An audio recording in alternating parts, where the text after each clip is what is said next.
Welcome to Man Does Tech, where I solve the problems you didn't even know you had. You'll begin by enabling the keys you need. Turn on Numlock and open a text editor so you can test as you go. Once done, locate Alt-GR or Option depending on your keyboard, and identify the diacritic keys like caret and tilde. Make sure to note the numeric keypad on laptops. You may need FN to access it. Practice one character now so you confirm the hardware works before moving to multi-step input sequences and system shortcuts. You will use three main methods: Alt codes, Alt-GR combos, and dead key compose sequences.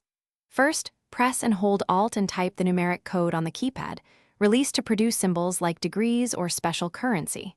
Next, try Alt-GR plus a letter for layout-specific symbols such as the euro sign. Finally, use dead keys or compose sequences. Press the accent key, then the base letter to form accented characters. Practice each. You're nearly done. When characters are rare, open the character map or use a clipboard tool and paste the result.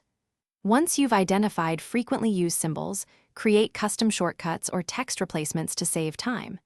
If something fails, verify Numlock, confirm your keyboard layout in system settings, and update drivers.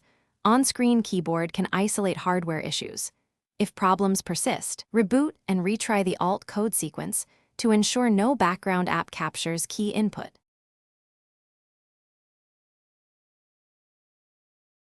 Thanks for watching. If you found this helpful, don't forget to like and subscribe.